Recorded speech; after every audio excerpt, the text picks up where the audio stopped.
avec Yes. C'est notre moment. Dites oui aux actualités dans votre journal TV.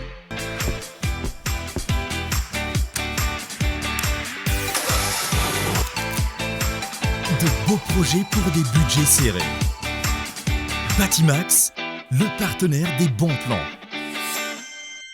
Batimax, la qualité au meilleur prix. Manulcianoni vaovao.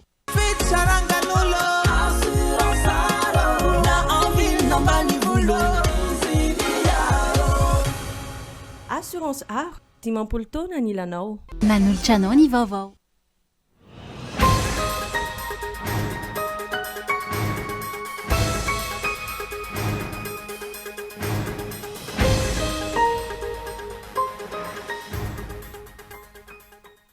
Fomba efa mahazatra ny fitondrana rajoelona isaka misedra olana ny fizarany karazana tosika sy tsinjo reny ka amin'izao fotoana ampidirina amin'izay sehatra izay ihany koa manam-pahaizana malagasy.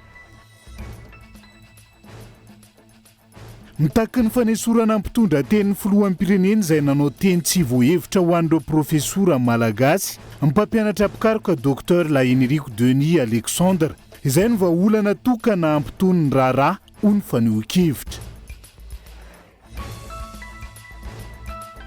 Ambaniny erijika eritreretana fa hay anararoatra izao fandraisana ny fivoriam-beny Sadek izao ny fitondrana rajoelona ho ireo mpamakafaka raharaha-pirenena androany. Fasana fito no vaky tao amin'ny Fokotany miada manjaka komuna ny Soavinandriana anatin'ny distrika ny Soavinandriana ny aliny alatsinainy lasa teo.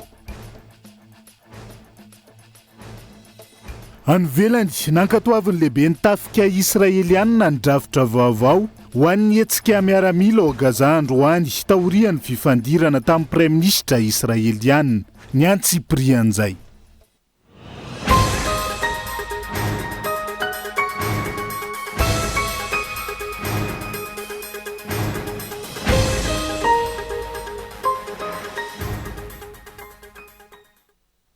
Gadondrainy amin'ny valoralina fotoanan'ny fampalalam-baovaontsika eto amin'ny fitalavitra kolo aterina ny araba tombo kilasy tombo vavy manasana ihany koa anaraka ny Antsiprian'izay mialohany idirantsika ao anatiny votoatom-bavao ho zareko aminao vetivety ny avoka dalao teo amin'ny Bariany Madagasikara Centre Afrika tamin'ity anio ity lalao izay tafiditra ao anatiny andro fahatelo ny tranona 420 nandresy tamin'ny Salanisa roa noetra ny ekipa pirenena malagasy tao anatin'izay lalao zay andrasantsika miandalana ny tohiny lalao manaraka zay isan'ny mamaritra no avy ny ekipa pirenena malagasy ao anatin'izay famatoan-datsoratra avy hatrany fomba efa mahazatra ny fitondrana rajoelona isaka misedra olana ny fizarany reny karazana tosika sy tsinjo reny ka amin'izao fotoana izao ampidirina amin'izay sehatra izay ihany koa ny manam-pahaizana malagasy raha misy ny finiavana indray andraikitra ireo olana sedrainy fampianarana ambony sy ireo mpampianatra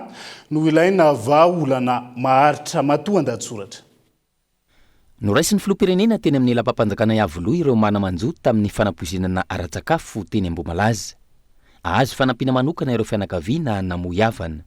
Nanome toky ny fitondram-panjakana fa hitadany marina ary tsy maintsy avoaka izany fahamarinana izany ka hosaziana ireo nahavanin-doza. Nisy ihany koa ny fihaonana teo amin'ny ministeran'ny fampianarana ambony sy ny fikarohana ara-tsiansa, ny CSS ary ny fiadidinan'ny Repoblika ka voalaza taorian'izay fa isy amin'ireo manam-pahaizana nisongadina sy nanome lanja ny fahaiza-manao malagasy ho tolorana mari-boninahitra emerita. Fanapahan-kevitra noraisina taorian'ny filazana fa tsy misy profesora malagasy tena mahaintsony ny ankehitriny. Raharaha roa samihafa ireo fa ny raisana dia ny fampandriana drisa sy ny famonoana afo tahaka ny mahazatra ny mpitondra hatrizay. Raha toka fandraisana andraikitra hatrany am-piandohana no takina tamin'ilay raharaha Ambohimalaza dia ireny no hita ankehitriny. Raha toka teny fampaherezana ireo mpampianatra mpikaroka sy mpikaroka mpampianatra no nandrasana dia ireny fanehoan-kevitra nataon'ny mpitondra teny ny filoha ireny no hita.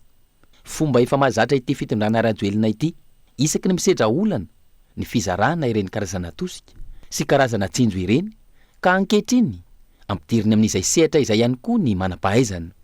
Tena vahaolana mpifandraika amin'ny olana sedrain'ny fampianarana ambony sy ny tontolon'ny fampianarana eto amintsika ve no niraisina.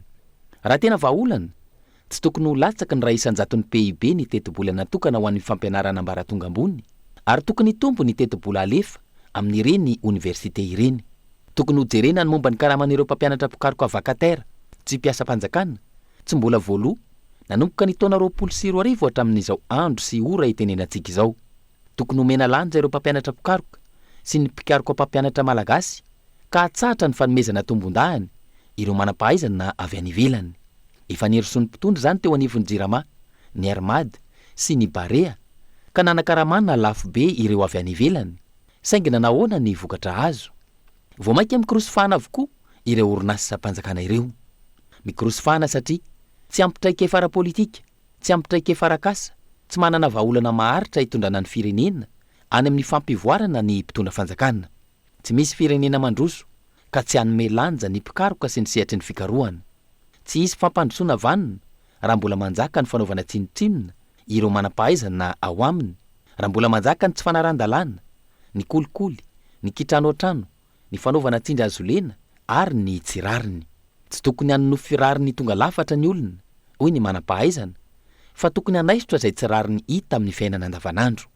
Izany hoe, ireo tsirariny hita amin'ny fiainana andavanandro no tokony adina sy ijoroana. Manampy amin'ny fiainam-piarahamonina ny fampanjakana ny rariny, manampy amin'ny fandaminana, ny fampandrosoana ny fifandraisana ary mampivoatra ihany koa ny toe-karena. Midika izany fa zava-dehibe ny fitantanana ara-draniny ny firenena. Mba toa an-datsoratra izay fa mitaky ny fanesorana mpitondra teny ny filoham-pirenena, izay nanao teny tsy voahevitra ho an'ireo profesora malagasy sy mpampianatra pikaroka ny Dr Lahenrique Denis Alexandre Androany. Izay no vahaolana tokana ampitony ny raharaha amin'izao fotoan'izao raha ny faneho-keviny amin'ny fitondrana rajoelina izay efa zatra manamaivana ny asa sy ny fanabeazana sy ny fampianarana ho ny fanazavany ka tsy azo ekeny intsony. Apirofon'izany ny tsy fandoavana ny heure complémentaire ho an'ireo mpampianatra pikaroka efa ho 5 taona izao. Gabainloano mitaritra ny Antsiprian izay. Ny fanesorana aniran'oro maro lova asinirina eo amin'ny toerana ihany no vahaolana sy fomba ampitony ny avaram-pianarana eto Madagasikara. Tsy mendrika tompon'andraikitra ambony eto amin'ny firenena ny fiteny tahaka ireny, hoy Dr Lahenrique Denis Alexandre, mpampianatra pikaroka naneho ny heviny manoloana ny filazana ity mpitondra teny ny filoham-pirenena ity fefa tsy misy profesora mahay intsony eto Madagasikara. Tokony misy fepetra ataontsika hoe minimum raisina dia ny fanalana ny mpitondra teny filoham-pirenena amin'ny toerana misy azy. Izay ny ambany indrindra minimum raha ohatra ka te ampiseho ny fanjakana fa mijery ny ny tontolon'ny fampianarana ambony eto amin'ny firenena. Anankiray ihany ny zavatra hitako hoe mety, na izy manala tena na izy asorona eo amin'ny toerana misy azy mba ampitony izay ary ampiverina ihany koa lay fifanarahana tsisy raharao eo amin'ireo avaram-pianarana eto Madagasikara sy ny fitondrana misy eto amin'ny firenena. Tsy izy angamba amin'ny voalohany ny olona nasorona teo amin'ny toerana misy azy noho izay tsy fananana compétence zay. Hitantsika angamba tamin'ireny raharahany tiany Ambohimalaza reny nisy talena sorona satria nieritreretina fa incompétente. Tsy vaosambany ity fitondrana ity no tsy nanome asina ny fanabeazana sy ny fampianarana. Tsy laza raha tsy ireny tsy fiainona an'ireo mpianatra nivoaka avy tamina sekoly ambony manofana mpampianatra ireo izay tokony ho raisina mpiasam-panjakana. Ny ministra tompon'andraikitra andaniny izay nilaza fa mpanohitra indray no ao ambadika ireny fitakina ireny. Tsy mahatsapa-tena diso sy mandray andraikitra fa maniliky ny tsy fahombiazana any amin'ny hafa. Eo ihany koa ny tsy fijerena ireo fotodrafitrasa-panabeazana any amin'ny faritra maro manerana ny nosy. Maro amin'ny zanaka malagasy no mianatra amin'ny vody azo amin'izao fotoana. Ny fahatarany vatsim-pianarana eny anivony Anjerimanontolo izay efa lasa fahazaran-dratsy ny ireo mpianatra. Ireo mpampianatra pikaroka tsy homena lanja. Manginy fotsiny ny tsy fanomezana tambiny ny ora fanampiny ho azy ireo.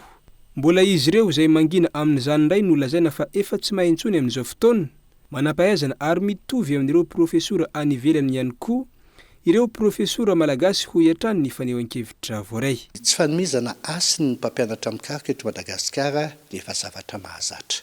Satria raha raisika fotsiny ny olana université amin'izao efa 5 taona no tsy voaloha ny heure complémentaire. Zany hoe niasa talata ho izy amin'ny fitenintsika malagasy azy zay niasa foana ireo mpiasa fa tsy nahazo an'ilay tambiny mifanaraka amin'izay. Inona moa mahasamy hafa anay amin'ireo ataontsika hoe vazaha professeur any andafy satria tadio tsara fa ny akamaroany ny mpampianatra dia olona nianatra tany Eropa ny akamaroany ary nanapa-kevitra odina akatia Madagasikara apita fahalalana apita traikefa ahoana moa ny eritreretina an'izany hoe olona professeur any andafy niara-ny anatra taminao indray no andeha ampianatra anao atio arina satria zay ny fahazonay iny teniny mpitondra teniny filoham-pirenena iny taoriny fanehoan-kevitra ireo manam-pahaizana sy mpikaraka omaly dia nilaza indray ity mpitondra teny ny filohampirenena sady taleny fifandraisana irasan'ny pirenena eo anivon'ny fiadidinany repoblika ity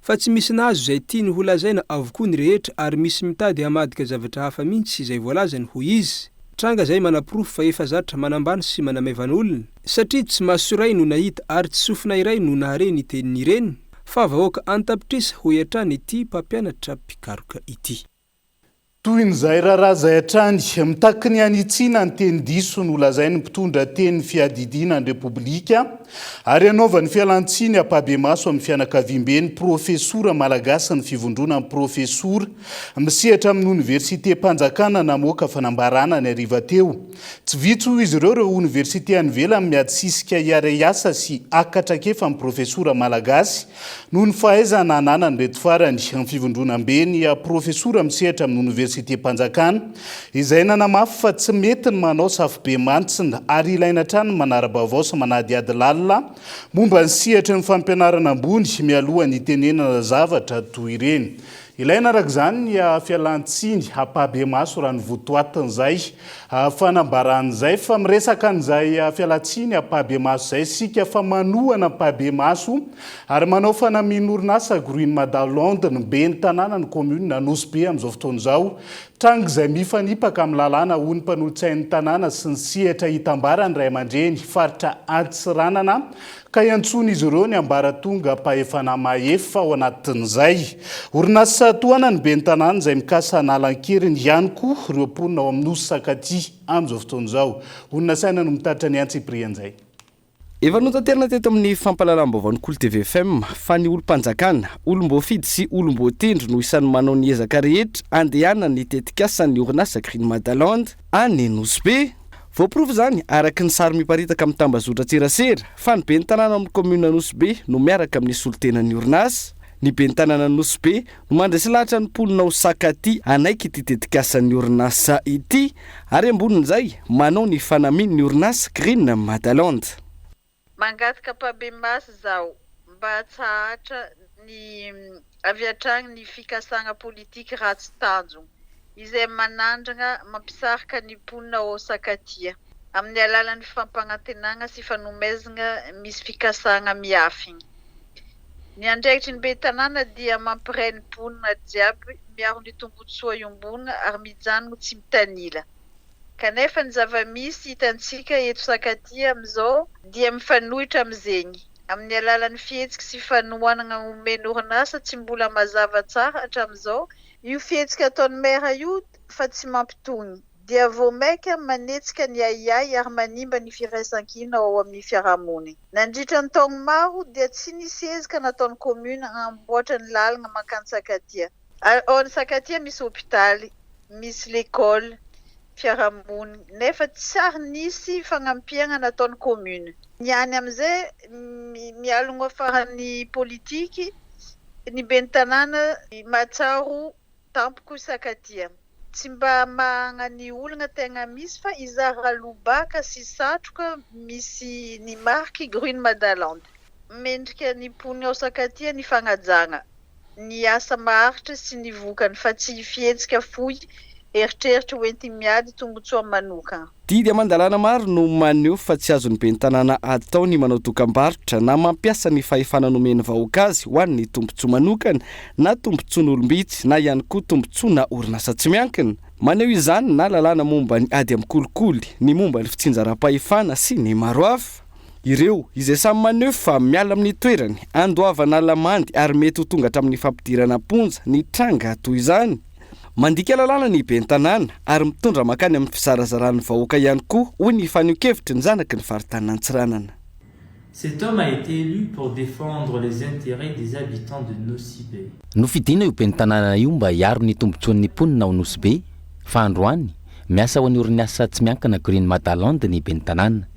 Orinasa izay efa tsy manam-pahefana intsony andraraha ao Sakaty hatramin'ny taona 2024. Nisy ny arrêté ministériel nanafoana ny fampanofana tany, fa eo anatrehan'izany manao ny ezaka rehetra ihany ity orinasa ity noho ny fananany any ben'ny tanàna izay lasa piasa ihany koa ao amin'izy ireo ankehitriny. Araka izany, tsy ben'ny tanàna intsony io fa lasa fitaovan'ny orinasa, lasa mpanamora ny asa tiany orinasa ho tanterahana. Raha tokony haron'ny vahoaka ny Sakaty izy, efa nivelona tao hatramin'ny razambeny, tonga tany atoerana ny ben'ny tanàna miaraka amina mpandrefy tany ary ny solotenan'ny orinasa Green Madaland. Tsy hanampy na ifampidinika amin'ny mponina fa anao izay ampandehanana ny tetikasa izay tsy hankasitrahany vahoaka. Ambarako mazava androany, tsy mipetraka amin'ny maha ben'ny tanàna azy intsony ny ao Nosy Be na eto amin'ny sehatra nasionaly na iraisam-pirenena. Ben'ny tanàna izay misafidy ny ankatoa izay tian'ny orinasa tsy miankina raha tokony ireo vahoaka ny vidy azy.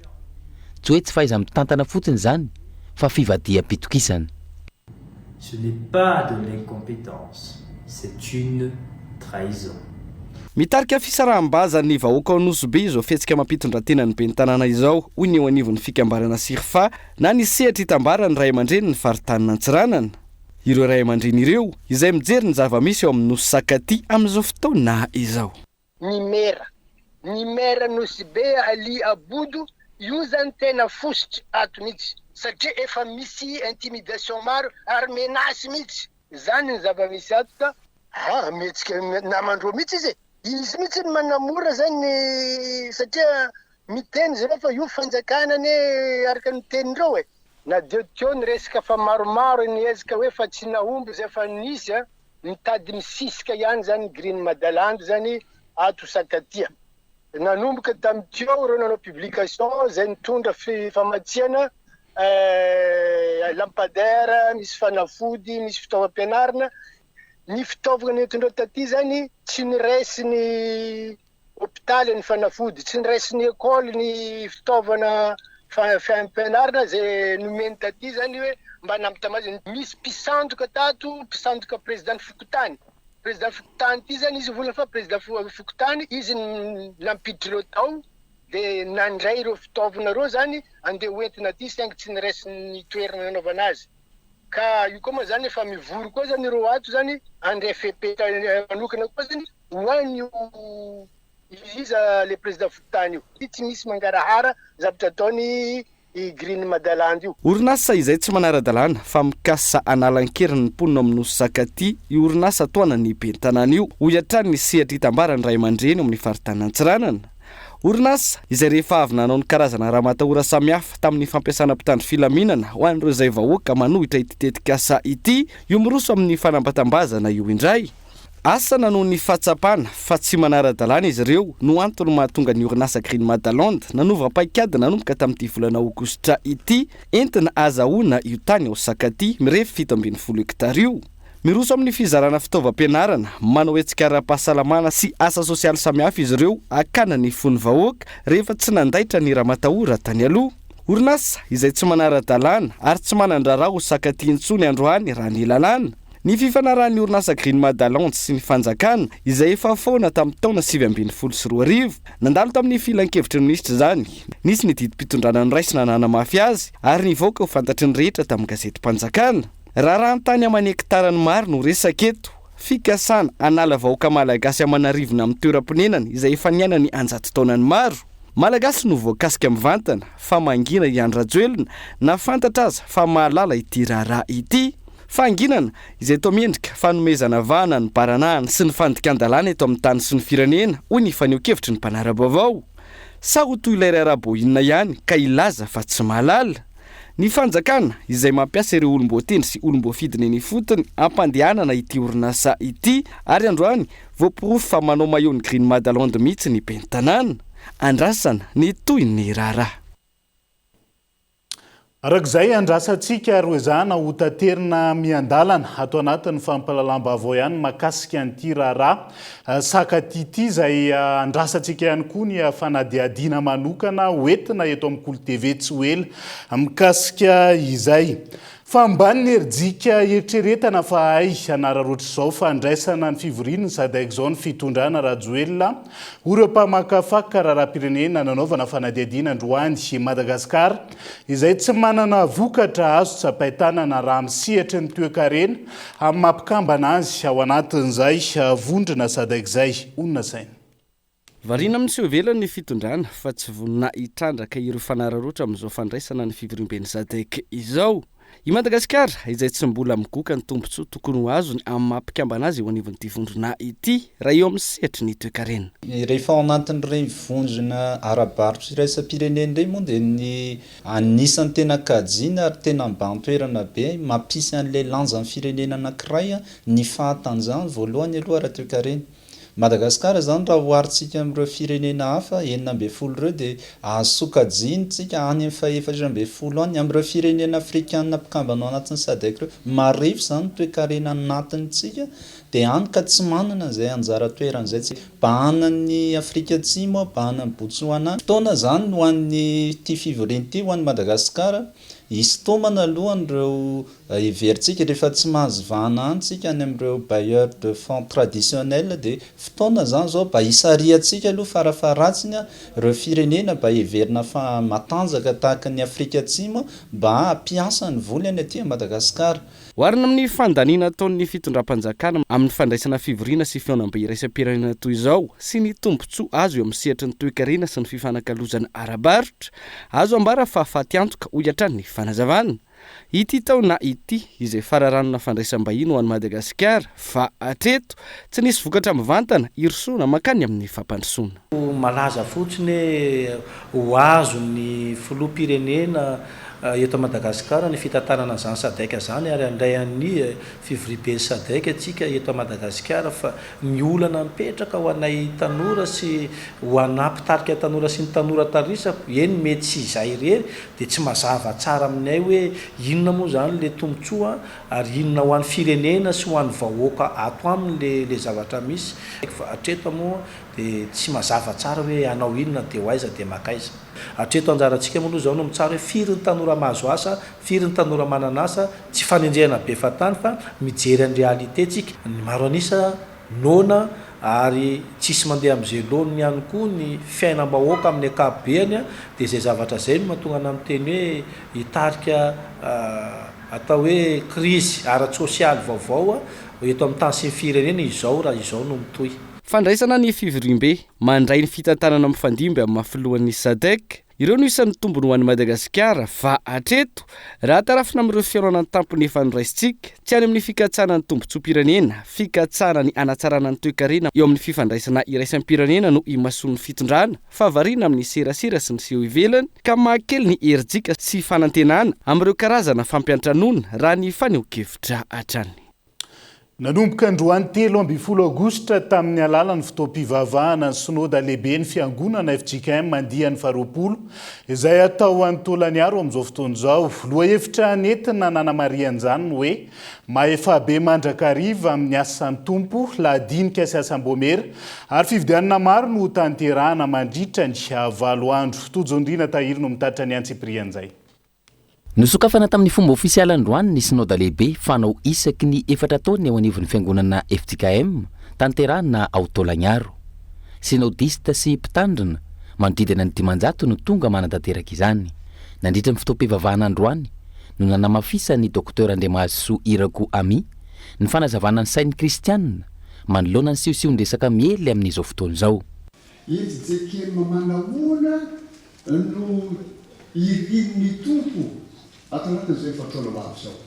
Ataoko iavana fa azoko ny valy irin'ny tompo izao FJKM miasa manoa mavitrika maharitra. Miara-miasa amin'ny FJKM sy ny Église Unie du Canada dia ambarako mazava revana malala fa araka ny fotodarany FJKM andinina faharoapolo dia ny synode lehibe no manapaka ny fiarah-miasa ny FJKM amin'ny fiangonana na fikambanana samihafa. Koa satria tsy mbola nisy fanapahan-kevitry ny synode lehibe momba izany dia ambaranay fa tsy misy izany fifanarahan'ny mpiara-miasa manan-kely izany. Tsy misy na fiandohan'ny mpiara-miasa aza eo amin'ny FCKM sy ny Église unie de Canada. Ny amin'ny homosexualité ny FCKM dia efa nanao fanambarana mazava tamin'ireo synode lehibe telo farany sy ny synode mponina voalohany nataony miainga amin'ny fitsipika FCKM mandiny fa 770 manao hoe tsy ekenina fiangonana ho fanambadiana mihitsy ny firaisan'ny samy lehilahy na ny samy vehivavy sy ny fampirafesana. Koa tsy manaiky izany ny fiangonana fa manitsy izay latsaka amin'izany kosa sy mitona azy ho amin'ny fahamarinana ny tenin'Andriamanitra. Ary ny amin'ity synode lehibe ity ny mpiandraikitra foibe izay nanapa-kevitra ny lahadinika ho entina eto amin'ity synode lehibe faharoapolo ity dia tsy mbola nandinika ny ampidirana ny fiaraha-miasa amin'ny FCKM sy ny Église unie de Canada akory. Koa sady tsy misy izany fiaraha-miasa izany na ankolaka na mivantana no tsy mihevitra handiniky izany akory ny mpiandraikitra foibe farany sy izao synode lehibe izao.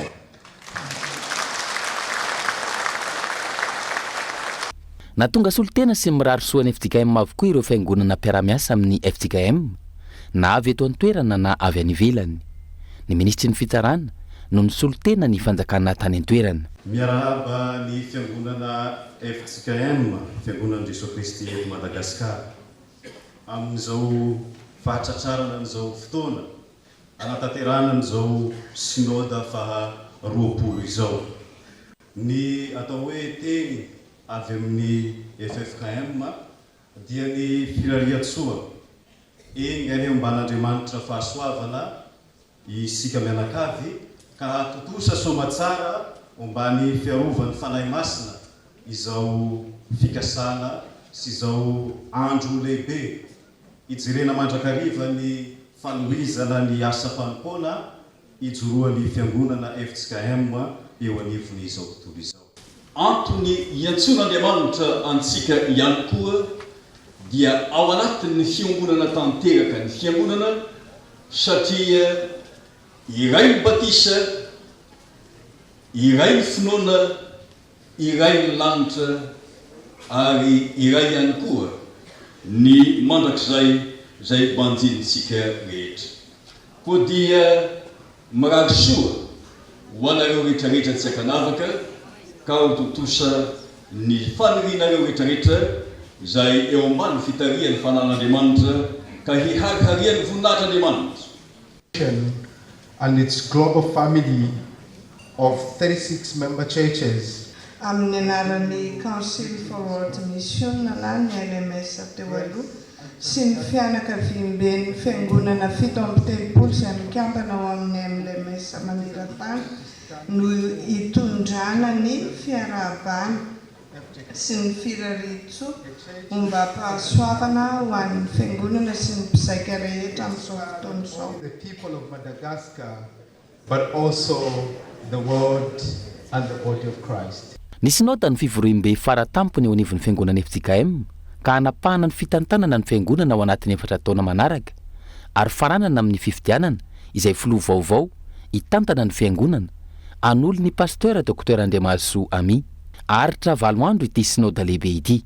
Ho an'ny solitelim-panjakana tamin'ny alalan'ny ministry ny fitsarana izay nilaza nandritra ny fandraisam-pitenenana fa tsy tokony hisy mpitona fivavahana anenjika mpitona fanjakana.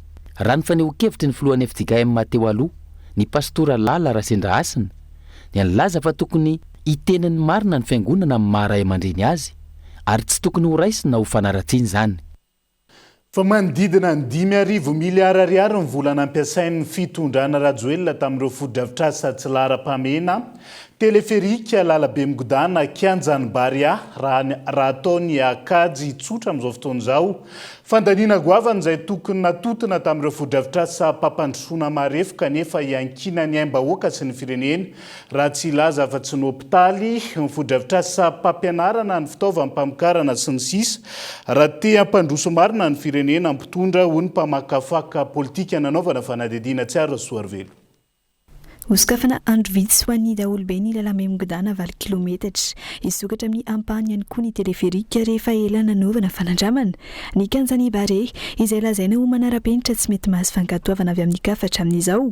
Ireo tetika sa ireo izay nandaniana betsaka ny volam-panjakana manodidina ny 5 miliara ariary Ratsaivina nandaniam-bola mitetina 300 miliara ariary ny kianjany bare mandidina ny 700 miliara ariary ny teleferika ary 4 miliara ariary ny sanda ny fanamboarana ny lalambe migodana tsy latsaka ny kanterena takizao ny firenena raha natotona tamin'ny foto-drafitra samiteraka fa mpandrosoana ho an'ny rehetra ireny vola be ireny hoy ny mpamakafaka politika. Fahitako azy ny tokony lahara-pahamehana dia ny voalohany aloha ny resaka fahasalamana tokony any amina resaka hopitaly reny no tokony atao betsaka eto Madagasikara. Zareo fa raha miala fotsiny Antananarivo sika ho any amin'iny lalam-pirenena faha-efatra iny ny CSP2 hitantsika eny raha eny amoron-dalana tena fatritrana CSP2 manao ny sehatra ny fahasalamana. Zany hoe vahoaka salama no afaka miasa no afaka mamokatra. Ka zao zany eo anatin'izay rehetra izay zany ny foto-drafitrasa zany tokony mifanaraka amin'izay inona ny tena ilain'ny olona, inona ny tena ilain'ny maro anisa. Fa raha ny zavatra hita eto amintsika dia mampametra-panontaniana ny hoe kianja ve no atao lahara-pahamehana ho an'i Madagasikara ny teleferika ve satria raha ny vola lany amin'ireny no entina mpandrosoana marina ny isam-baravarana ny isa-tokantrano dia tsy ohatry izao tsika. Inona ny antony? Kianjany 2.7 ny mpilalao baolina ho an'ny andaniny ary 2.7 ho an'ny ankilany ankoatr'izay zany mpijery baolina. Izay ve ny andaniana vola. Foto-drafitrasa aitraitra sy mampivoatra ny ara-teo karena ka ny taranaka fara-mandiby no anefandrosan'izany raha ny faneho-kevitra hatrany. Isika olom-pirenena tsirairay avy no miara izaka ny taolam-be tsy mitapaka. Ao ambadik'izay dia ny hoe ny tsy fijeren'ny mpitondra ny tena lahara-pahamehana ho an'ny vahoaka rehetra 30 tapitrisa no mety ho lasa vesatra ho an'ny vahoaka tsirairay avy. Dia tsika rehetra miara-mibata an'ilay trosa zany. Tokony olona na ny banky samy mampindrana vola aminao dia satria misy tombontsoa azy koa. Dia ahoana zany no ahafahana mba sady tsy ho maty zany hoe sady tsy ho maty ilay firenena fa tsy ho maty ihany koa ilay vahoaka ao aminy. Satria eritrereto fa ilay ataontsika ari-karena lehibe izay atolotry ny isam-batan'olona izay kely dia kely isa-taona tsy mahafeno akory $100 isa-taona isam-batan'olona mbola analana trosa dia manao ahoana no mety ho fivoaran'ilay Madagasikara manontolo. Tsy vita ny andaniana ny volam-panjakana ireo tetika sa ireo fa mbola mihisatra ihany koa ny asa fanamboarana tsy natao an'ny malagasy fa isehosehoana rehefa mandray vahiny raha ny faneho-kevitra hatrany. Tokony ho tonga saina amin'izay ny vahoaka malagasy ka tsy hanenko voarebireby ny mpitondra mampibabitrosa intsony hoy ny mpamakafaka politika. Dia izay ihany koa no hoentsika misendy vetivety eo anaty doka fohy aza misaraka aminay ary.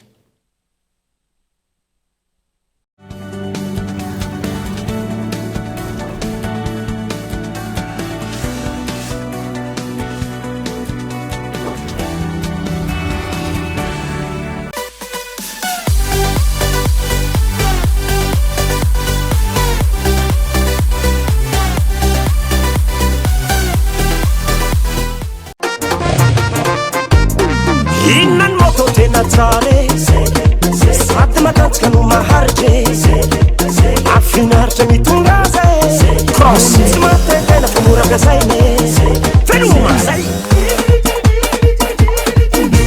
semi cross na mandeha lavitra tsy isatahorane fa tena tsisy no sady mafe mahazo aina mitaingina azy watster andao madama tsika ividy alefa. Vidiny moto 5 ianao ary aloha tsikelikely miaraka amin'ny fanamorana fandoavam-bola vente à crédit mirindra ao amin'ny magasin Cosmos irery ihany. 5 la route vous appartient. Midea, numéro 1 mondial en électroménager. Plusieurs milliers d'utilisateurs dans le monde font déjà confiance à Midea. Pourquoi pas vous? Vous recherchez le luxe, la technologie de pointe, l'innovation et surtout un prix très abordable? Midea, c'est la modernité, l'innovation et le luxe à un prix défiant toute concurrence. Midea, avec une très large gamme de petits et gros électroménagers, avec une garantie allant jusqu'à 2 ans. Service après-vente fiable et assuré. Midea, le luxe, la technologie et l'innovation à un prix abordable. En vente dans tous les magasins Cosmos et les revendeurs. Midea, make yourself at home.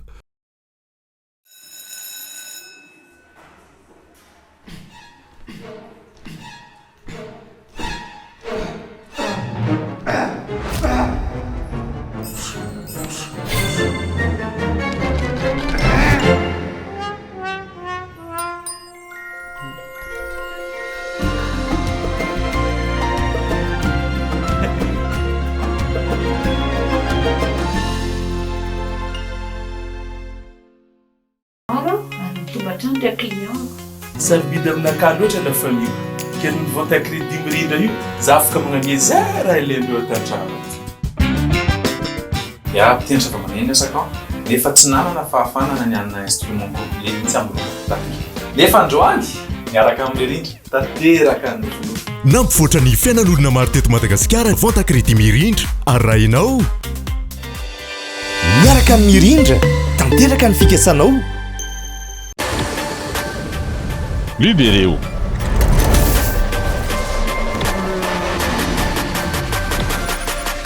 menaka vilenta amin'ny vidiny savabe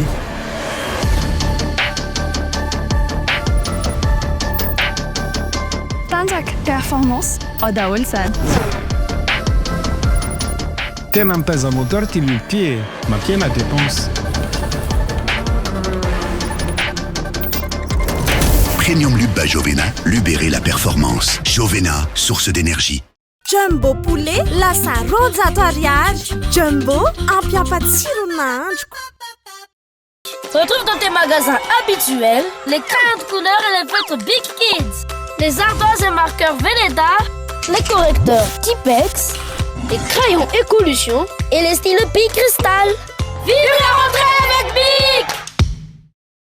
Mila hevitra vaovao ampandrosoana ny asa koa ampiakaro amin'izay le level miaraka amin'ny asa sy mitolotra mijinjo vidio amin'izay le smartphone zay teo ilainao afaka alohanao tsikelikely araka ny fahefanao manomboka amin'ny 500 ariary isan'andro mandritry ny 420 na 420 volana sady tolorana katohatra amin'ny 6,7 giga ianao isam-bolana mijinjo tonga vahaingana any amin'ny asa store Pour une carrosserie parfaite, optez pour El Mondes, la marque professionnelle de peinture automobile. Le mastic corrige les imperfections, la peinture garantit une tenue durable. Le vernis illumine et démarque votre voiture. Certifié et disponible auprès de vos points de vente habituels, El Mondes assure un résultat exceptionnel. Faites confiance à El Mondes.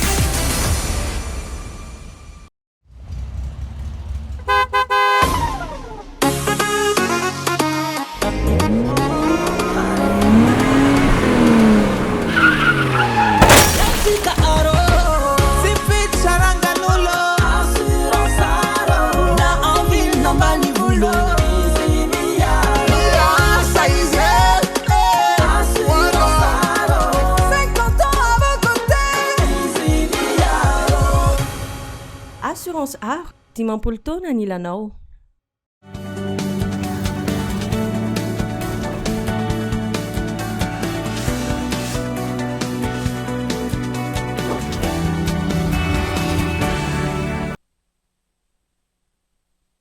Anoizantsika ny tapany faharoa amin'ny fampalalam-baovao amin'ity alina ity. Raha tsy tanteraka ny lalam-pirenena fahatelo amby folo mampitohy an'Ambovimbe Androzy sy ny miazo ny lalam-pirenena fahafito amin'izao fotoana izao. Mitavozavoza ny fitondrana Rajoelina amin'ny fanatanterahana ny asa ka kely ny finoana amin'ny fahavitany asa. Oram-ponina sy mpandrarahany ny toerana misy amin'ireo ponina ihany koa no tsy mino mihitsy ny havitan'ny lalana mandra-patapitry ny fitondrana Rajoelina Tojony Aina Tahiry no mitatitra ny antsy Ipirianjay. Raha ny voasoratra ao anaty takela-pamantarana dia ny Desambra 2024 ny asa tokony efa nanomboka ary tokony efa ho vita ny Oktobra 2024 teo. Ny lalana mampitohy any Kalamaiky Ihosy hatrany Betroka izay mitentina 200 miliara ariary latsaka kely. Aogositra 2024 isika izao, singana fitaovana iray ihany no hita mitrongy lalana metatra vitsy any amin'ny kilometatra vitsy miala an'ny RN7. Maniry ny avitany ity lalana ity ireo ponina lalovany. Saingy kely ny finoan'izy ireo amin'ny fandehanany asa. Dato zao saran'olo azy tetigna ao ambosy zao izy sainay. Ndray ambosy gidro tokosy reo. Ireo zany ambosy zao fe bombosi tragno. Da sy fantasy tegna eo fagnasanany manao anazy sy ho vita gidro, sanany manao anazy ho vita gidro sy hay tegna. Da mety hety avao enta mos mety sy hay tegna. Vidy menaky sy lafariny hay ahosy. Mandeha tôbily 2 aly frais, 3 aly frais mandroso ny verina. Isaky malanilany eta da mandeha. Mitana anjara toerana lehibe amin'ny toekareny faritra atsimo ny lalam-pirenena fahatelo ambin'ny folo noho ny fahasarotany fifamoivoizana no mahatonga ny faritra mitokamonina hatramin'ny androany dia fampanantenana poakaty no betsaka ho ireo mpandraharaha. efa ela be mihitsy nainona zany hoe ho ataony reny 13 nafa tamin'ny andro rafalimanana zany miandro amin'ny zao fa mbola mijanona nofinofo sy ny ekipy ny omby aloha hatreto ny fanantenana moa zany ho an'ny mpanao politika dia hoe amboarina fa hatreto mbola tsy mahita an'izay aloha hoe ho amboarina zany raha vita tokoa io raha sitrapon'Andriamanitra dia mampidina ny vidim-piainana aloha zay dia mba afaka mivezivezy ny olona zany ty amin'ny faritra atsimo. Tia tena moa raha teny hoe tsy mety aminay fa hoe mety moa zany izy roatra ka hoe zay satria ny vahoaka ny tsinjovona dia mamaso tombony zany vahoaka roatra ka hoe mba vita io zany mba mandeha courant dia mba atindray sasany dia tonga ny apetroka io sy any. Lalam-pirenena fa 17 izay nolazainy ny Andry Rajoelina fa tsy hanao politika intsony izy raha tsy vita ity lalana ity. Any Ambovombe mihazo any Fara Dauphin vao vita goudron. Ampandalana Fort Dauphin hatrany Ambovombe Andro no vita tara izay notokana ny Andry Rajoelina kanefa lalana tsy mbola vita tanteraka. Mpianatra 520 mianadahy nanaraka fiofanana momba lakozia sy ny tontolo ny trano fandraisam-bahiny no notoloran'ny Club du Chef Mahajanga diplôma sy mari-piofanana ara-panjakana. Fiofanana efa-bolana ahafahana mifeny fahaiza-manao amin'ny sihetry ny nahandro sy ny fikarakarana sakafo. Christian Andriamihery no mitatitra ny antsiprian'izay. Antoko ny fahasalaman'ny mpanjifa ny fahadiovan'ny sakafo aroso azy amin'ny alalan'ny fahaiza-manao n'ireo mpikirakirana ilay sakafo. Maro ny tanora mirona amin'ny asa tanana fa ny tena mahasarika ny tanora tato ato dia ny fianarana mahandro.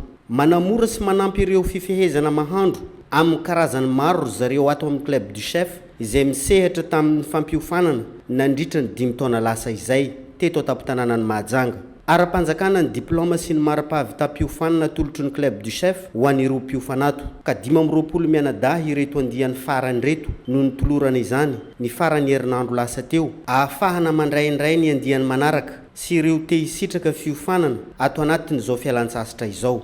Raha ny vokatra azo ao anatin'izay 5 taona zay dia ataoko fa ny folo isanjaton'ny mpianatra ny Club du Chef dia fa lasa ny ivelany avokoa ary ireo karazan'ny mpianatra izay nanao ny fiofanana tena hoe nafen'ny fiofanana tanteraka dia fa manana ny maizy azy ary nanokatra orinasa sy nanao ny orinasa izay sahaza azy avokoa ary ho anay zany tena nitanjona ho an'ny olona mianatra ato amin'ny Club du Chef dia ny fafahana mamorona zany atao hoe orinasa kely ho azy.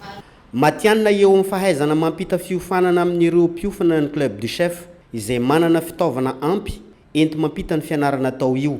Nilaza afa-po avokoa ireo mpiofana niatrika fiofanana tato amin'ny Club du Chef Mahajanga. Zaho manianatra nandritra ny 8 volana. Efatra volana zany nanao patisserie dia efatra volana nanao cuisine. Azo lazaigna tsara zegny le fampianarana satria mampitombo le fahalalagna. Misy zegny le théorie dia eno eo koa man pratique. Fampianarana tato tena tsara be ary tena nahafa-po. Nentina antsika jiaby zany mba hianatra ato amin'ny Club du Chef fa tena tsara fampianarana ato. Tsy mifidy salantaona ny fandraisana mpiofana ato amin'ny Club du Chef Mahajanga fa rehefa vonona sy manana n'ilay singa-pahalalana ahafahana miroso amin'ny fiofanana dia raisin'izy ireo avokoa. Eo am-panatanterahana ny 5 taona manaraka anay zany ny Club du Chef zany hoe maro ny fanovana maro ihany koa ny fanatsarana zany izay ataon'ny Club du Chef ka misy ny cours ho antsika lehibe misy koa ny cours de vacances izay efa ataon'ireo zaza ireo ary misy koa zany ireo cours izay misy ho an'ny fikambanana na ho an'ireo olona izay manao particulier fotsiny ao ny fahaizana izay azonao sy ny ratovinao tao anatin'ny efa-bolana dia tsapan'ny Club du Chef fa tena ampy anao fa ny anampiana azy dia ny fanaovana stage amin'ireo Grand Hotel maro izay miara-miasa amin'ny Club du Chef.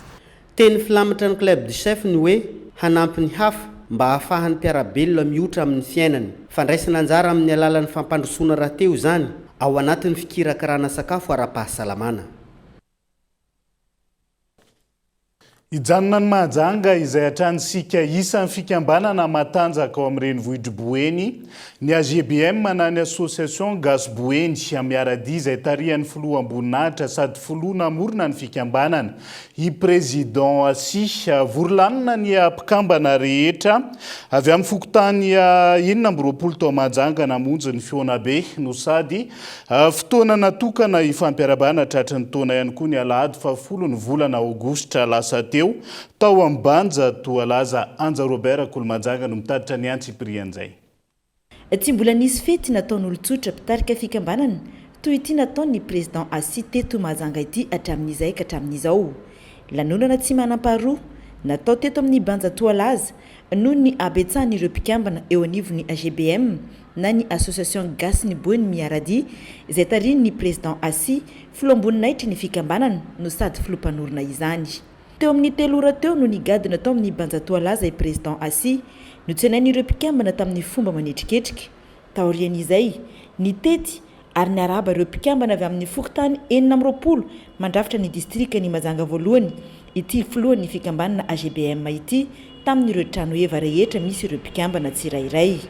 Lanonana tsy manam-paharoa na natanterana ny assemblée générale izay fatao isaky ny 3 volana ity fotoana iray ity no nanaovana ny fifampiarabana tratry ny taona 2024 ny siny ny nofokena amin'ny tapihavanana niarahan'ny mpikambana teto. Ina moa nahatonga antsika androany nanao zavatra ohatran'izao satria ny fivorianantsika farany nisy ny resaka tsara ny fanaovantsika tao amin'ny Don Bosco fa nandroany ma izy io ny tanterahantsika ary mbola nasiantsika koa ireo mpanakanto misy 4 ho tonga androany amin'ny falifaly antsika ato amin'ny AGBM. Izay mivarobatra madinidinika omentsika tosika fanampy ny varotrany oledezy andeha trosatrosa vola amin'ny banky na microcrédit sanatrian'izany omentsika tosika izy mafanampiana tokony ho tratratsika.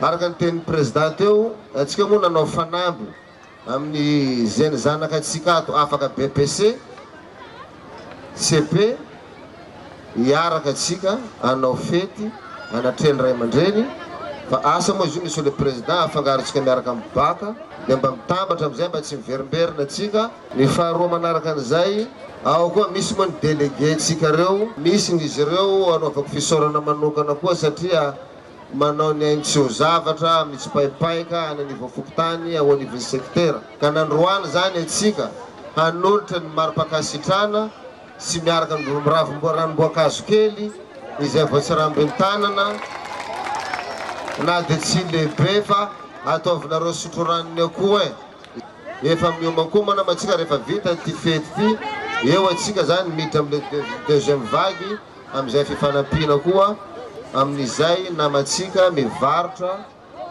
na dinidinika ao anatin'ny AGBM na anivon'ny fokotany any. Noporofon'ny président Asi filoamboninahitry ny AGBM teto fa izy dia olona mitana ny teny nomeny ka izay no isany mahasarika ireo olona izay miamitombo isa hatrany manatevin-darana amin'ny fikambanana. Nilatsakemboka raha teo 2 arivo ariary monja isaky ny 3 volana miampy vidin'ny carnet arivo ariary. Miompana tanteraka amin'ny fifanampiana sy ny fitsinjovana ireo mpikambana moa ny vinana ny AGBM. Maro be zahay ao dia ao anatin'izany dia maro ny fomba ifampitazana sy manaraka disiplinina fikambanana ka raha mampiseho ny kasikany hoe AGBM dia hita tokoa fa mikaroka ny masoa ny mpikambana zany ny tanjona ao amin'ny AGBM isaka fotoana 3 volana io. Nandritra ity fotoana ity ihany koa no nanaovana ny tatitra rehetra ny asa vita nataon'ny fikambanana AGBM izay mibahana tanteraka amin'ny resaka sosialy sy ny fanaovana asa soa toy ny fanampiana arabola ny mpikambana, ny fitsinjovana ireo marefo ara-pivelomana sy ny fizarana vary ho an'ny be antitra. Teo ihany koa ny fanomezana jiro mandeha amin'ny herin'ny masoandro isa-pokotany. Fantanjona ny AGBM mifanampy dia mbola velona fa tsy miambiny efa maty. Ao anatin'izany dia nanao asa soa ihany koa ny fanampiana sy fanatonana fifaliana tafiditra anatin'ny AGBM ihany koa zany hoe rehefa manambady ianao dia manao mariage dia anisany manampy fanomezana gâteau ny AGBM. Isaorako anao manokana ihany koa président fondateur raha fanambadiana mariage no tonga tao amin'ny bureau fito reo tao anatin'ny 3 volana ny tanterana daholo ary ny président fondateur no nanampy atsipiriany mikasika an'izany tamin'ny fanampina mikasika ny fanambadiana mariazy. Fanampina ny zazakamboty eto Mahajanga. Tay anjara feno ny AGBM nanolotra vary. Ao ihany koa satria ty tanànany Mahajanga ty dia ny atao hoe tanànany Sakalava. Raha tonga ny fotoanany fanompoam-be dia anisany nanesy omby matavy anankiray ny mpikambana miaraka amin'ny fondatera tao amin'ny fanompoam-be. Fikambanana tsy manao politika ny AGBM na ny association gasy ny boiny mihiraidy izay tariany ny président Assi ary nanome afatra ho an'ny mpikambana tsirairay izy teto. Fa tsy misy resaka politika na resaka ambadimbadika sanatrian'ny vava fa dia tena fikambanana sosialy no ataontsika ato androany. Ka hiara ifaly atsika tsy mila mikorontana, atsika tsy mila miady satria atsika sambo atsika foagna ato. Tratrantaogna atsika jiaby natara atsika fa magnano foagna atsika. Angatagna amin'ny Zagnahary izy koa atsika sambola lava velogno ataontsika bebenti koa magnaraka. Tonga nanotrina ity fiaonam-ben'ny AGBM aty ihany koa ny ampanjakaben'ny Boiny teto. Ny torajofo moa ny banja toa laza tamin'ity andro ny alahady fa 10 ny volana aogositra ity, mpanakantoka laza raha teo no nafaran'ny président Assi filoham-panorona ny AGBM dia Jean Rigaud, Lys Tsaglis, Jean Aimé ary Dalia Saramba. Ao anatin'izay hetsika samihafa izay fa hiverina vetivety eto Antananarivo isika, ny toteny Alasora akaiky ny fiangonana katolika androany ny hetsika fivarotana fitaovam-pianarana amin'ny vidiny mirary karakarain'ny fikambanana vehivavy malagasy miara-miaingana ny VMMM. Tanjony hetsika ny hanamavanana ny fahasahiranana ireo ray aman-dreny amin'ny fampidirana mpianatra, indrindra amin'izao akatoko ny vidira amin'ny mpianatra izao. Daniela Minasono mitatitra ny antsipirian'izay. Tahaka ireo komuna hafa, tsy diso anjara tamin'ny hetsika fivarotana fitaovam-pianarana amin'ny vidiny mirary izay karakarain'ny fikambanana VMMM na ny vehivavy malagasy miara-miainga ihany koa androany teo anivon'ny komuna Lasora. Hita tokoa androany fa tena nanome fanantenana ho an'ireo vahoakana Lasora ny fivarotana fitaovam-pianarana mora satria maro ireo efa nilahatra vao maraina. Herinandro ihany koa dia efa nisy nandefa lista ho an'ireo zanany ampiditra mpianatra. Tsapa tokoa fa tena nanamaivana ny zareo ny fidinan'ny vehivavy malagasy miara-miainga ifotony toy izao satria ny fitaovam-pianarana dia tena mirary dia mirary tena mora ahafahan'izy ireo mampiditra ny mpianatra. Ankilany, zava-dehibe ho ireo ray aman-dreny mampiana-janaka ny fisian'ny hetsika tahaka izao noho izy manampibetsaka azy ireo na eo amin'ny lafiny fahefa-mividy izany na eo amin'ny lafiny fivezivezena. Ny ankamaroan'ireo ray aman-dreny ao amin'ny komuna Lasora rehefa hividy fitaovam-pianarana tahaka izao izay saika miakatra eto Antananarivo renivohitra avokoa ny ankamaroany. Enjakenjana kely nefa manana fidirana mpianatra fa atao milamina. Dia misy an'ilay fivarotana fitaovana eto izao dia mba ampampasairana an'izay tsy mirotoroto be makany amin'ny vilona fa mba eto dia efa mahita sady ambany ny prix. Tamin'ity taona ity vao nafantatra hoe nisy tety fa isa-taona miakatra foana dia tamin'ity tety nandeha. Le cahier latsadatsaka daholo ilay prix. Raha ny vola nomaniko ny eritra ty zao tena tsy nampoziko mihitsy ny hoe reny nefa ny kely le dépense alany teto izany eritreretra hoe tsy ampy. Rary le vidy izany dia izay nararotina ihanazy satria androany izy dia rafitsy dia nararotina kely izy amin'izao eto izao. Ie, na andrasana mihitsy satria izay raha vao naka le fourniture tratsy dia tonga dia nanararotra anazy satria rafitsy mbola tsy fantatra hoe matratra tsy matratra dia androany dia nararotra anazy.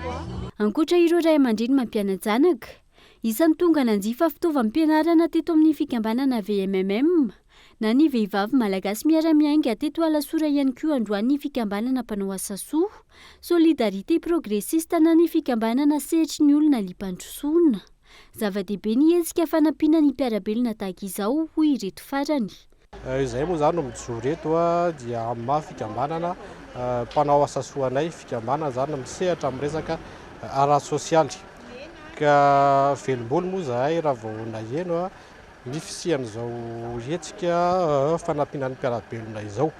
Zahay moa izany dia amin'ny maha hoe fikambanana ao anatin'ny firaisan-kinanay dia ndrodorodo io zahay tonga anjifa zany zao kit scolaire amin'ny vidiny mirary dia mirary izao ka izahay raha teo moa zany dia efa mpanao asa soa hatramin'izay isa-taona zany izahay dia efa mpizara kit scolaire ihany koa amin'ny mpianatra ka izay indrindra no antony tonga anay vonona zany anjifa amin'izao zany satria ny kit scolaire zay ho jifaina eto zany dia hozaraina ihany koa an'ireo ray aman-dreny zany ray aman-dreny zay tena marefo dia marefo ara-pivelomana zay tsy manana fahafana izany eo amin'ny lafiny fividianana kit scolaire izay. Ito ihany Viliazo andrampitso ity hetsika fivarotana fitaovam-pianarana amin'ny vidiny mirary izay karakarain'ny fikambanana vehivavy malagasy miara-miainga ity. Tontolon'ny fanatanjahantena vetivety Morondava no ivony hetsika national paralympique amin'ity taona ity izay anandratra sy hanome sehatra ho an'ireo atleta manana fahasembanana. Hetsika lehibe mikendry ny ampiakatra ny herim-pon'ireo mpandray anjara eo amin'ny sehatra iraisam-pirenena no mandeha any an-toerana amin'izao fotoana izao. Andao arahantsika ny Antsiprian'izay. Tontosa teto Morondava ny hetsika national paralympique handisport fiaonana ara-panatanjahantena ho an'ireo olona manana fahasembanana avy amin'ny faritra samihafa eto Madagasikara. Nambaran'ny filohan'ny fédération paralympique fa tanjona ho ananjatana ireo atleta malagasy mba ahazo toerana amin'ny fifaninanana iraisam-pirenena. Tanokafana official ny championnat national 2025 eto Bava ikatroan'ireo olona mana fahasembanana hanao fanatanjahantena amin'ny fifaninanana nasionaly. Isa-taona ny championnat national ity zany no sehatra ahafahana mifantana ny atleta mba isolon-tena sy hitondra ny voninahitry Madagasikara any ivelany izay tsara performance amin'izao faninanana nasionaly zao no isolon-tenantsika amin'ny sehatra iraisam-pirenena. Zay atleta mendrika no voatsondrana amin'izay sehatra iraisam-pirenena zay. Naneo fisaorana manokana ho an'ny filohan'ny fédération ihany koa ny filohan'ny ligue parasportive Analamanga ary nilaza ny fanantenany hitondra ny amboaramody ho an'ny renivohitra. Misaotra ny fédération no fikarakarana ny championnat national ny sokady taranja maromaro zany no andraisana Analamanga anjara tia Morondava amin'izao fifaninanana national izao. Ny fanomanana moa araka ny fafanao isa-taona dia misy ny championnat régional izay natanterahana tany Antananarivo zany tamin'ity volana aogositra. Championnat anazy dia ny bata madaly zay faran'izay tratra izay angamba ny hoe fanampy tsara indrindra. Ny anankiray ihany koa hoe fampisitrahana indrindra ny zo ny olona manana fahasembanana amin'ny lafiny fanatanjahantena zany ny hoe mba samy nandray ny anjarany avokoa araka ny lazaiko teo ny olona manana fahasembanana rehetra na ara-batana io na ara-pahitana na ara-painoana na ara-tsaina. Tsy janona ho hetsika ara-panatanjahantena fotsiny ny paralympique izay natao teto Morondava fa lasa sehatra mampiseho fa na inona mahasamy hafa antsika iraha ihany isika olombelona. Mitovy ny nofy, mitovy ny finiavana ary mitovy ny zo aneo ny fahaiza-manao sy ahazo fanajana mentsika. Trangam-piarahamonina vetivety fasana miisa 7 no vaky tao amin'ny Fokotany Miadamanjaka commune Soavinandriana ao anatin'ny distriktan'ny Soavinandriana ny aliny alatsinainy lasa teo. Tranga izay tsy mbola nisy tao an-toerana hatramin'izay ony solotena ndro tompom-pasana andao arahantsika ny fanadihadiana mikasika izay. Ny aliny alatsinainy 12 aogositra lasa teo. Fasana miisa 7 no indray vaky tao amin'ny Fokotany Miadamanjaka, commune Soavinandriana ao anatin'ny distriktan'ny Soavinandriana. Tranga izay tsy mbola nisy tao an-toerana, antony mampitaraina ireo tompom-pasana amin'izao fotoana. Tena hoe anaty aizina randranon'orana zahay amin'ny distriktan'ny Soavinandriana, commune Soavinandriana ary Fokotany Miadamanjaka satria tsy mbola niseho masoandro teo amin'ny faritra nisy anay ny zavatra niseho ny alina teo satria vaky fasana fanelatsirana razana sy fanombanina mamalagasy no niseho satria nisy fasana 7 ireo vaky tamin'izany fotoana izany dia fanimbazimbana satria natsipina ika ohatran'ireny fantana fako ireny tamin'ny savana sy nakany izay nilainy ireo tsy mataotody ny razana.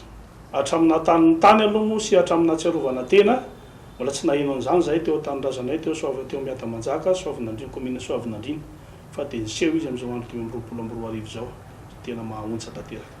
Tsy mbola fantatra mazavatra eto ny isan'ireo razana lasan'ireo olon-dratsy tamin'ireo fasana vakireo hiatrany ny fanazavana. 7 ny fasana no vakiny ny ray tsy tafiditra hatramin'ny farany tao anatiny izy nakasika ny ray fa reo enina dia tena nifantana zay tiany nalaina izy dia nakorotany ambony ambany dia naky izy zany hoe tsy nahafantarana isa marina aloha hatreto fa ao amin'ireo fasana enindreo nefa tsy hoe lasany avokoa misy apahany lasa misy vitsivitsy ny janona fa ny ankamaroan'ireo dia efa betsaka karazana daholo satria fasana efa tranain'ireo.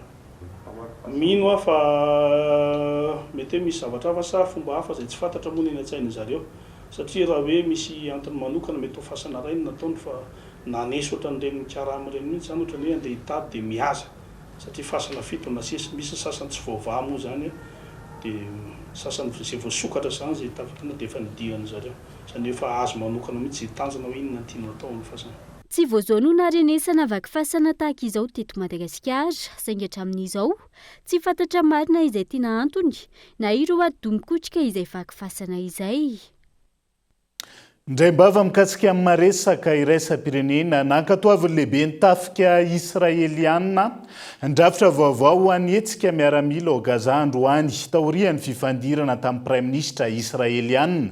Mifantoka amin'ny fandraisana sy fanaraha-maso ny tanànan'i Gaza ny paikady miaraka amin'ny tanjona ny hanesorana ny fifehezany Hamasy amin'ny tsoran'ireo babo ao an-toerana.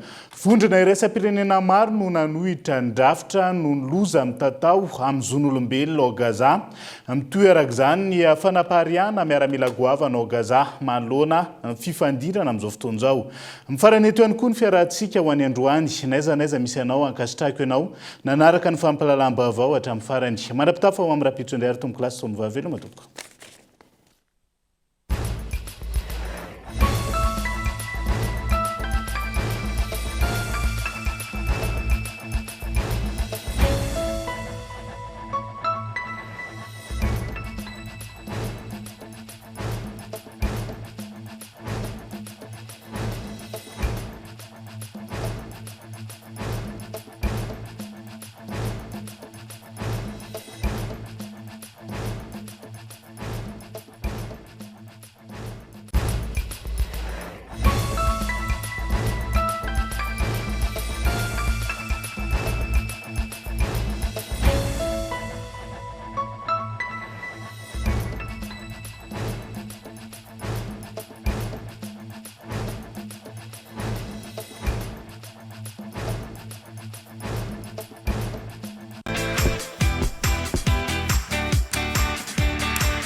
De beaux projets pour des budgets serrés.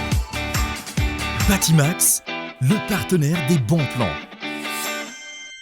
Batimax, la qualité au meilleur prix. Vous a présenté Nivava.